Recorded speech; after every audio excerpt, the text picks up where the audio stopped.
मैं चाहता हूँ आप वीडियो में आ गए हैं, आपने वीडियो को स्टार्ट किया तो प्लीज़ मुझे ब्लेस कीजिए। आपके पास कोई प्रेयर रिक्वेस्ट नहीं है, कमेंट मत कीजिए, लेकिन आप ब्लेस तो कर सकते हैं। अगर आपने वीडियो को ओपन किया, मैं आपसे कहना चाहता हूँ मुझे ब्लेस कीजिए। गॉड ब्लेस यू मत लिखिए, लिखिए कोई अनॉइंटिंग लिखिए, भविष्यवाणी की लिखिए, वचन प्रचार की लिखिए, चंगाई की लिखिए, पवित्र आत्मा उतरने का लिखिए, कोई भलाई का लिखिए, कोई फाइनेंस का लिखिए। ऐसा करके मुझे ब्लेस कीजिए। मैं आने वाले समय में आपको ये गुड न्यूज़ दूँगा, ये गवाही दूँगा कि आपने मुझे ब्लेस किया है, परमेश्वर ने मुझे ब्लेस किया है। आपके हाथों में आपके लिखने में कितनी पावर है, ये मैं आने वाले दिन में आपको बताऊँगा। प्लीज़ गंभीरता से लीजिए, आपके पास रिक्वेस्ट नहीं मत लिखिए, तो मेरे लिए ब्लेसिंग लिखिए, परमेश्वर मुझे आशीष देगा। आमीन। थैंक यू, मेरा विश्वास आप ऐसा करेंगे। Shalom, praise the Lord. और आज से हम एक नई सीरीज़ को शुरू करने जा रहे हैं, जिसका टाइटल होगा दर्शन, स्वप्न, कल्पना, इमेजिनेशन। तो प्लीज़ इस सीरीज़ को पूरा सुनिएगा। मेरा विश्वास है कि आने वाले समय में जैसे-जैसे इसके चैप्टर आएँगे, भाग 1, भाग 2, आप जब इसको पूरा सुन लेंगे, आप बिना गवाही दिए नहीं रुकेंगे। अगर आपने इन वचनों को सिर्फ सुना है, मैं आपसे कहना चाहता हूँ प्रभु की उपस्थिति में सिर्फ आपने अगर इन वचनों को सुना है और कान के अंदर जाने दिया है, आपके पास गवाही होगी। आप बिना गवाही के नहीं रह सकेंगे। आमीन। मैं प्रार्थना करता हूँ यीशु मसीह के नाम पिता, इस सीरीज़ जो आपने मेरे अंदर डाली है खुदावंद, जब लोग सुनते हैं यीशु मसीह के नाम में ब्लेस्ड हो। ये जिस भी बात में खुदा स्ट्रगल में अगर नहीं है प्रभु, तो तू इन्हें और बढ़ा, स्ट्रगल में उससे निकाल ले यीशु मसीह के नाम में। तूने वचन भेज करके लोगों को छुड़ाया है पिता। आज ये वचन जब जाते हैं यीशु मसीह के नाम में, तेरे ब्लड में छुपाता हूँ। हर एक शैतान की युक्तियाँ टूट जाए प्रभु, और जब वचन लोगों के कानों में जाता है, उनके कानों का बंधन खुल जाए और उनके आत्मिक कान खुले प्रभु, और तेरी आवाज़ सुनने के उनके आत्मिक कान खुलने के लिए प्रार्थना करता हूँ। मेरा पिता, तूने कहा तो पुकारे घर में सुनूंगा। आज पुकारता है इन लोगों के लिए यीशु मसीह के नाम में। आज इनकी आत्मिक कान, आत्मिक आंखें, आत्मिक विजन खुलने के लिए प्रार्थना करता हूँ। इन वचनों को तेरे हाथों में सौंपता हूँ। बोलने वाला मैं नहीं, तू है प्रभु। ये वचन तेरे, तेरी इच्छा है प्रभु। इन वचनों के द्वारा तो इनके जीवन में अपनी इच्छा को पूरी करने जा रहा है। धन्यवाद, धन्यवाद तू ऐसा करने जा रहा है। तो यीशु मसीह के नाम में हालेलुया। तो हम वचन सीखने जा रहे हैं दर्शन के विषय में। आप देखेंगे इस दुनिया में अगर कोई भी चीज़ें शुरू हुई है, कोई भी चीज़, तो उसके पीछे दर्शन रहा है, स्वप्न रहा है, कल्पना या इमेजिनेशन रही। मैं आपको बताना चाहता हूँ, जब हम किसी काम को करते हैं तो पहले कल्पना करते हैं। जैसे अगर हमको शादी करनी है तो हम पैसों का इंतज़ाम करते हैं। एक बच्चे का बर्थडे पार्टी मनाना है तो हम कल्पना करते हैं। अगर मदर फादर है, बेबी लाने के लिए प्लान करते हैं तो भी कल्पना करते हैं, मेरे को लड़का होगा, लड़की होगा, मैं ये नाम रखूँगा, मैं वो नाम रखूँगा। हम बच्चे को जब स्कूल में एडमिशन कराने जाते हैं तो भी हम कल्पना करते हैं कि इस स्कूल में पढ़ाएंगे, हिंदी मीडियम में, इंग्लिश मीडियम में, सो मेनी थिंग हम ऐसे कल्पना करते हैं। हालेलुया। और एक बात, दुनिया में अगर कोई भी चीज़ आई है, दुनिया में कोई भी चीज़ आई है तो उसके लिए कल्पना की गई है। आपको बताना चाहता हूँ, क्या अनाज नहीं था, आग नहीं थी, सोना चांदी नहीं था, गाड़ी, फ़ोन, मोबाइल, पलंग आदि नहीं था, तो क्या हम सो नहीं रहे थे, खा नहीं रहे थे, लोग इस बात नहीं हो रही थी। हम बोलते हैं ना कि बड़ी बड़ी बिल्डिंग बन गई रहने के लिए, गाड़ियाँ बन गई एक जगह से दूसरी जगह जाने के लिए। तो क्या गाड़ियाँ नहीं थी तो क्या हम एक जगह से दूसरी जगह नहीं जाते थे? जब फ़ोन नहीं था तो क्या हमारी बात नहीं होती थी? हालेलुया। क्या चप्पल नहीं थी तो क्या हम चलते नहीं थे? क्या मोबाइल नहीं था तो हम जी नहीं पा रहे थे? हम जी रहे थे। लोग कहते हैं कि आवश्यकता आविष्कार की जननी। मैं आपको कन्फर्म करना चाहता हूँ, मैं प्रूव कर सकता हूँ आपको इस बात को कि आवश्यकता आविष्कार की जननी नहीं है, कल्पना आविष्कार की जननी है। किसी ने सोचा कि ऐसा होता तो अच्छा होता और उसने काम किया। अगर गाड़ी नहीं थी, अनाज नहीं था, चावल नहीं था, तो हमारे पूर्वजों को मर जाना था अगर आवश्यकता थी तो रोज जी ये पलंग के बिना सोए, एसी के बिना सोए, बिना बिल्डिंग के रहे वो लोग। ये प्रूफ है, मैं इसको अच्छे से प्रूव कर सकता हूँ। खाली इसको हम यहाँ रोकते हैं, आप बैठ कर के सोचेंगे कि कल्पना क्या है, विज़न क्या है, आपको समझ आएगा। अब हम सीधे चलेंगे वचन में। हालेलुया। हम सीधे चलेंगे वचन में कि स्वप्न दर्शन क्या होता है। तो सबसे पहले इस दुनिया को बनाने से पहले हम देखेंगे परमेश्वर की कल्पना, कि परमेश्वर ने कैसे विज़न देखा। उत्पत्ति की किताब 1 अध्याय का 1 से लेकर 5 तक को अगर मनन करने से पता चलता है कि एक पद में परमेश्वर ने पृथ्वी और आकाश को बनाया। तो बनाने से पहले क्या परमेश्वर ने कल्पना नहीं की होगी? परमेश्वर ने कल्पना की है। हालेलुया। आप उसको मनन करें, आपको पता चल जाएगा कि परमेश्वर ने कल्पना की एक पद में। और तीसरे पद में जब सब कुछ बेडोल पड़ा था, एक पद 2 पद को हम जब पढ़ते हैं तो पृथ्वी आकाश बेडोल पड़ा था, तो यहाँ तीसरे पद को जब पढ़ने से पता चलता है परमेश्वर ने कल्पना की और कहा कि ऐसा हो जाए, और वैसा हो गया। बिना कल्पना के परमेश्वर काम नहीं करते। तो परमेश्वर ने एक कल्पना बनाई कि आकाश ऐसा होगा, धरती ऐसा होगा, पेड़ पौधे ऐसे होंगे, मनुष्य ऐसे होंगे। कल्पना करके वो धरती में उतरा था परमेश्वर। स्वर्ग से जब पृथ्वी को बनाने के लिए परमेश्वर ने ठाना, तो उसने कल्पना कर ली कि मैं चीज़ों को ऐसे करूँगा। जब किसी काम को करने जाते हैं तो पहले उसका प्लान करते हैं, वचन में भी लिखा, अगर कोई घर बनाने वाला हो और पहले उसका खर्च ना जोड़े तो निर्बुद्धि है। क्योंकि अगर हम किसी काम को कर रहे हैं, मैंने उसका प्लान ही नहीं बनाया, मेरे पास कोई योजना ही नहीं है, तो असफल हो जाएगा। हमको एक बिल्डिंग बनानी है, हमको स्ट्रक्चर बनाना होता है। पहले एक छोटा सा बिल्डिंग बनाने के लिए हमको स्ट्रक्चर बनाना पड़ता है। हालेलुया। अगर आप देखें ना, हमको ABCD सिखाया गया है एक एक डंडा करके। हमको अनाराम सिखाया गया है, पहले एक लाइन घुमा करके, फिर दूसरी लाइन घुमा के, तीसरी लाइन, उसको जोड़ जोड़ के, जिनमें से एक स्ट्रक्चर फॉलो किया गया एक अक्षर के पीछे। तो सोचिए हमारी लाइफ में कितना बड़ा एक स्ट्रक्चर होगा जिसको हमको समझना बहुत जरूरी है। तो परमेश्वर ने उत्पत्ति की किताबें में क्लियर कर दिया कि मैं एक स्ट्रक्चर को लेकर के, एक प्लान को लेकर के इस दुनिया में आया, जिसको हमको जानना बहुत जरूरी। अब हम उसको जानेंगे कैसे? सबसे पहले हमको जानना है कि हमारा परमेश्वर एक विज़न को लेकर के इस दुनिया में आया। आपको किसी ने बताया नहीं बताया, मैं आपको बताना चाहता हूँ। यिर्मयाह की किताब 1 अध्याय उसके 5 पद में लिखा, मनुष्य को रचने से पहले परमेश्वर ने कहा, मैंने तुझ पर चित्त लगाया, तेरे लिए एक योजना बनाई, तेरे लिए एक प्लान बनाया। आपको किसी ने कहा नहीं कहा या सुना भी है तो मैं फिर से कहना चाहता हूँ कि परमेश्वर ने, आप जो भी हैं, चाहे आप मेल है, फीमेल है, बच्चे हैं, बूढ़े हैं, जवान है, जो भी हैं, परमेश्वर की आपके जीवन में एक दर्शन, एक योजना है। हम जब प्रभु के पास आते हैं, कोई बीमारी से आता है, कोई सुसमाचार से आता है, कोई देखने के लिए आता है कि क्या है चर्च, जैसे भी आया, लेकिन जब हम आते हैं प्रभु के पास, उसके पास एक योजना होती है। उसके बाद यिर्मयाह 29 के 11 पद में उसने कहा, जितनी कल्पनाएं मैंने तेरे विषय किया हूँ, मैं जानता हूँ हानि के वन लाभ की। मतलब हर एक व्यक्ति के लिए परमेश्वर के पास योजना है। हालेलुया। तो अब जब हम प्रभु के पास आ गए, चाहे जैसे भी आए, तो अब हमको प्रार्थना करनी, प्रभु तेरा प्लान, तेरी योजना मुझे समझ आए। और जब हम उसमें प्रार्थना करेंगे तभी हम सक्सेसफुल हो सकते हैं। हम स्वर्ग चले जाएंगे बड़ी बात नहीं है, पर अगर हम इस दुनिया में आए हैं और हमें आने के पीछे का उद्देश्य हमको समझ नहीं आया, तो हम वो ग्लोरी नहीं पा पाएंगे जो हमारे लिए रखी गई। हमको उसमें जा कर के काम करना है। हालेलुया। जब भी परमेश्वर ने किसी मनुष्य को बुलाया है या खुद लोग परमेश्वर के पास आए हैं, तो उसको एक प्लान लेकर के बुलाया है। अगर आप पतरस को देखें, उसके भाई को देखें, और जितने भी लोगों को परमेश्वर ने बुलाया था, एक प्लान को लेकर के बुलाया। और परमेश्वर ने कहा सीधा, यीशु मसीह ने कहा कि पतरस आजा, मैं तेरे को मनुष्य का पकड़ने वाला बनाऊँ। एक प्लान कि हाँ मैं इसको ऐसा करूँगा। तो सबसे पहले हम परमेश्वर से देखते हैं कि जब परमेश्वर ने बुलाया, मैंने यीशु मसीह की बात किया, अब्राहम को परमेश्वर ने बुलाया। उत्पत्ति की किताब 12 अध्याय 1 पद पढ़ने से पता चलता है कि परमेश्वर ने अब्राहम से बातचीत की और उसे कहा कि अपने देश, अपने कुटुंब, अपने पिता के घर को छोड़कर वहाँ चला जा, उस देश को चला जो मैं तेरे को दिखाऊंगा। 12 के 1 पद में परमेश्वर ने अब्राहम से बातचीत की। परमेश्वर ने अब्राहम के लिए कल्पना किया। 12 और 2 पद को आप जब सीरियसली होकर गंभीर रूप से पढ़ेंगे, आपको समझ में आएगा कि परमेश्वर ने कुछ तो कल्पनाएं इसके लिए रखी थी। हालेलुया। इसके बाद 4 पद में, 1 पद में दर्शन मिला, 2 और 3 पद आशीर्वाद दिया। परमेश्वर ने कहा कि मैं ये चीज़ तेरे को दूंगा, ये प्लान है मेरे पास तेरे लिए। 1 पद में बुलाया, उत्पत्ति की किताब 12 अध्याय 1 पद में बुलाया, 2 और 3 पद में प्लान बताया, एक दर्शन दिया कि मैं तेरे को ऐसा करूँगा। 4 पद में अब्राहम निकल गया। 4 पद को जब आप पढ़ोगे तो अब्राहम निकल गया। 4, 5, 6 3 पद अब्राहम चला है। 4वें पद में निकला, 5वां चला, 6वां चला, 7वें पद में फिर से परमेश्वर ने दर्शन देकर के बोला, मैं तेरे वंश को दूंगा। हालेलुया। तो बिना दर्शन के परमेश्वर ने बातचीत नहीं की। तो आज हमको अपने जीवन में देखना है कि मेरे जीवन में परमेश्वर की क्या योजना है, क्या दर्शन है।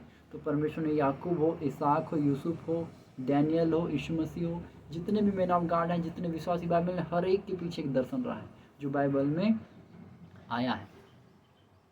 अगर हम रूथ की बात करें तो रूथ को परमेश्वर ने नहीं बुलाया था, उसने एक फैसला की, लेकिन जब वो आई, परमेश्वर ने उसको एक प्लान दिया, उसके ऊपर एक योजना बनाई कि अब इसको हम शामिल करते हैं। मोआबी जो पाप से उत्पन्न, पाप का समाज था, जिससे घृणा करता था परमेश्वर, जिससे अपने बाप से विचार किया था, तो उसको परमेश्वर ने अपने प्लान में शामिल कर लिया। तो आप कोई भी हैं, हमने सबने पाप किया, हम कोई पाप से दूर नहीं। मैं तो यहाँ तक कल्पना करता हूँ, मेरे से बड़ा मेरी उम्र में कोई पापी नहीं होगा। सबसे बड़ा मैं अपने आप को समझता हूँ, पर प्रभु के अनुग्रह से मैं आज आपके सामने खड़ा हूँ और आने वाले फ्यूचर में बहुत तरह के सामने खड़ा हूँ। ना बल से ना शक्ति, परंतु उसकी आत्मा के द्वारा हो। आमीन। हालेलुया। क्योंकि वचन में लिखा है, जिसको परमेश्वर खड़ा करना चाहे उसको कौन गिरा सकता है, जिसके साथ परमेश्वर उसका विरोधी कौन हो सकता है। तो कौन हो सकता है हमारे? कोई नहीं, और कोई होना भी नहीं चाहिए। करेगा उसका मुंह काला होगा। आमीन। वो कुचला जाएगा यीशु मसीह के नाम में। आमीन, आमीन, आमीन। तो परमेश्वर ने जब किसी को बुलाया तो एक कल्पना उसके जीवन के लिए की, चाहे वो जैसे भी आए। मैंने रूथ का एग्जाम्पल दिया, रूथ खुद से आ गई प्रभु के पास, लेकिन परमेश्वर ने एक कल्पना उसके लिए किया। योना के लिए प्लान था परमेश्वर की नींव में जगह जाए और भविष्यवाणी करे। तो अब हमको जानना है कि परमेश्वर ने मेरे लिए क्या दर्शन रखा है और मैं उसको कैसे जानूँ। हमारा मेन मुद्दा है। मैंने आपका बेस क्लियर किया, बताया कि दुनिया में कोई चीज़ बिना दर्शन, बिना योजना, बिना स्वप्न के नहीं आई है। हमको देखना पड़ेगा दर्शन को। एक दर्शन होता है जो हम सो करके देखते हैं, जो प्रभु देता है, और एक होता है जो हम अपनी खुली आंखों से स्वप्न देखते हैं। एक बच्चा जो पढ़ने वाला, उसको पूछिए 12th में 10th में, वो एक दर्शन देखता है, एक स्वप्न देखता है कि मैं इतने परसेंट बनाऊंगा और उतनी मेहनत करना है। तो वैसे जब हम प्रभु में आ गए हैं, तो हम प्रभु में आए ना, हम असफल थे। मैं क्लियर करना चाहता हूँ, हम असफल थे तब हम प्रभु के पास आए। अगर मुझे सफल होना होता, मैं दुनिया में हो चुका होता, मैं नहीं हुआ, तो मैं परमेश्वर के पास आया।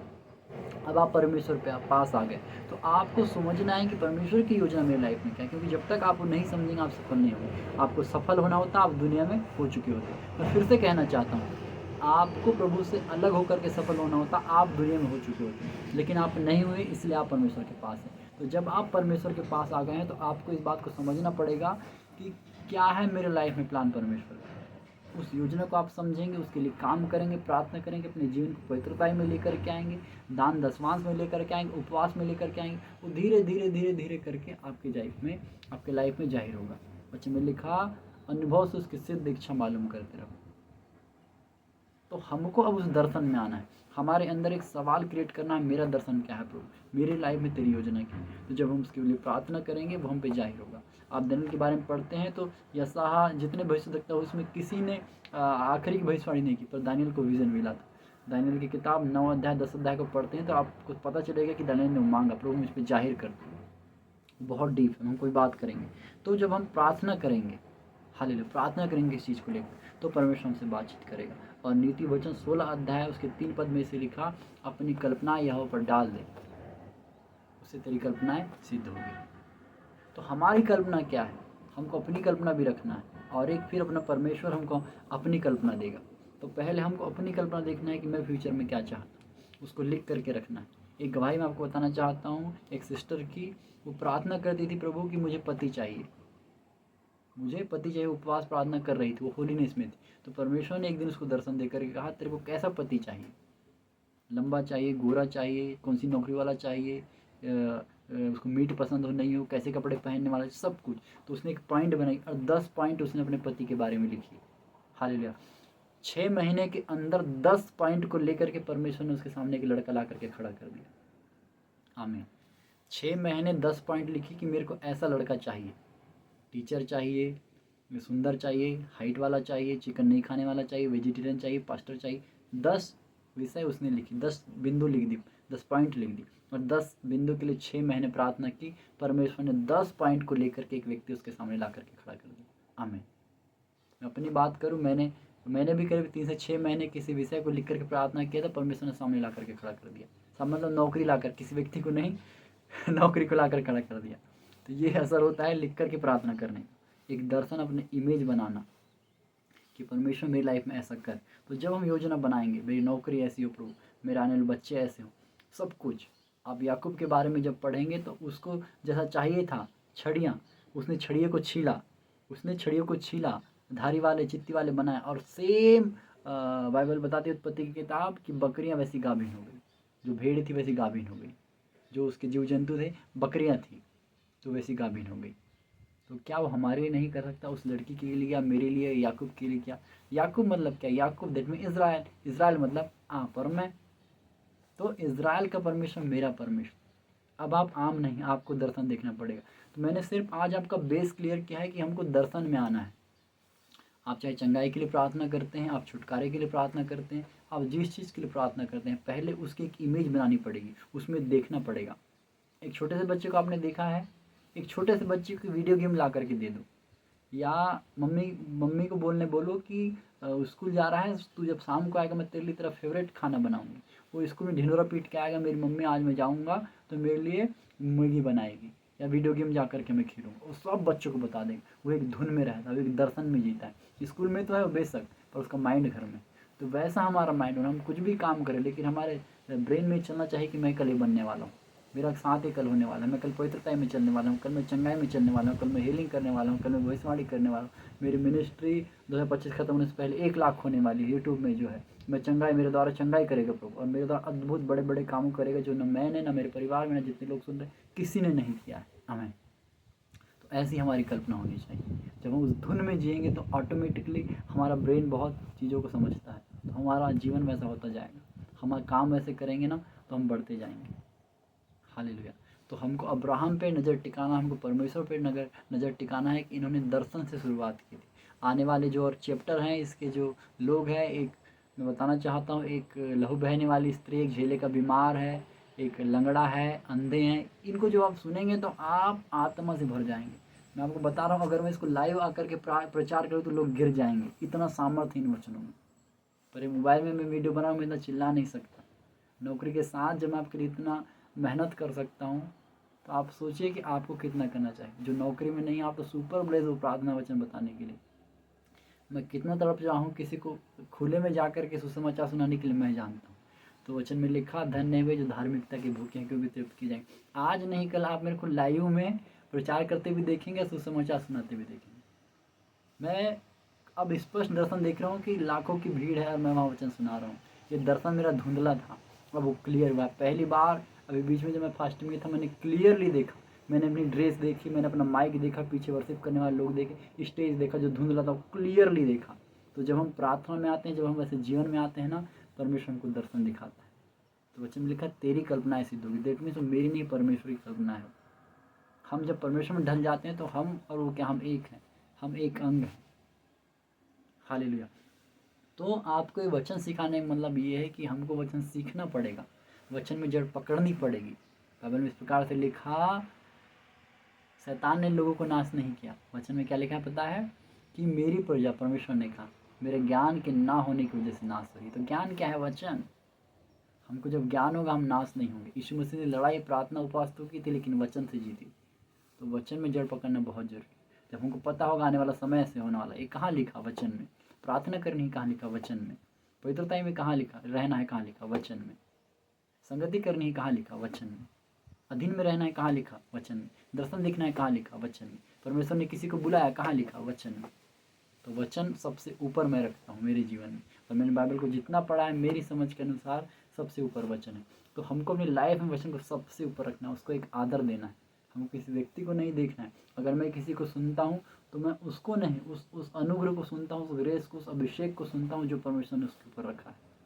आज हमारे इंडिया में बहुत अच्छे अच्छे परमेश्वर के दास खड़े हो चुके हैं। हालेलुया। तो हमको उनको सुनना है, हमको सुनना है, अपने अंदर एक दर्शन क्रिएट करनी है और उसको हिट करना है। आमीन। और उसके लिए एक टाइम भी रखनी है प्रभु के सामने, और कुछ मन्नतों को मानना है दर्शन के साथ। तो आने वाले समय में और 1-2 चैप्टर हमारे सामने आएंगे। तो प्लीज़ आप सबसे रिक्वेस्ट है, अगर आपको वचन सीखने मिला है तो प्लीज़ चैनल को सब्सक्राइब कीजिए, लोगों के साथ शेयर कीजिए, और कमेंट कीजिए, मुझे ब्लेस कीजिए। मैं आपको ब्लेस कर रहा हूँ। आपके पास कोई प्रेयर रिक्वेस्ट है तो प्लीज़ कमेंट कीजिए। मैंने अपने हाथों को, अपने दिमाग को, अपने आप को प्रभु के लिए पवित्र किया है, तो मेरी प्रार्थना को सुनता है। उसने अद्भुत गवाहियों को मुझे दिया है। आने वाले समय में आपको एक गवाही दूंगा जो आप हिल जाएंगे। जैसे मूसा के लिए परमेश्वर ने चट्टान में से पानी निकाला था, फिर परमेश्वर ने सेम अनॉइंटिंग को मेरे लिए रखा है, सेम काम को मेरे लिए किया है। आने वाले समय में जब एक गवाही मैं दूंगा आपको, सच में गवाही अद्भुत है। हालेलुया। कि उस चट्टान को परमेश्वर मेरे लिए चीर करके पानी निकाला है, जैसे मूसा के लिए किया था। और मूसा को परमेश्वर, यहोशू को परमेश्वर ने कहा था कि जैसे मैं मूसा के साथ रहा वैसे तेरे संग। तो आज वो मेरे संग है। मैं बड़ा खुश हूँ परमेश्वर के साथ। आज कोई है नहीं है, रिश्तेदार ने छोड़ा है, सब ने छोड़ा, कोई बात नहीं, मेरा परमेश्वर काफ़ी है। एक दिन वो रिश्तेदार भी आएंगे, घुटने टेक करके हमारे साथ प्रार्थना करेंगे। हाँ, सुसमाचार भी सुनाए। आमीन। तो आज हम रुकते हैं यहाँ पर। आने वाले समय में इसके पार्ट को हम एक एक करके सीखेंगे। आप सबसे रिक्वेस्ट, आप ब्लेस होंगे इस वचन को सुनने से, तो प्लीज़ वचनों को स्किप मत कीजिएगा, इनको पूरा सुनिएगा, अपने बच्चों को, रिश्तेदारों को शेयर कीजिएगा। आमीन। God bless you all. Praise the Lord. Pray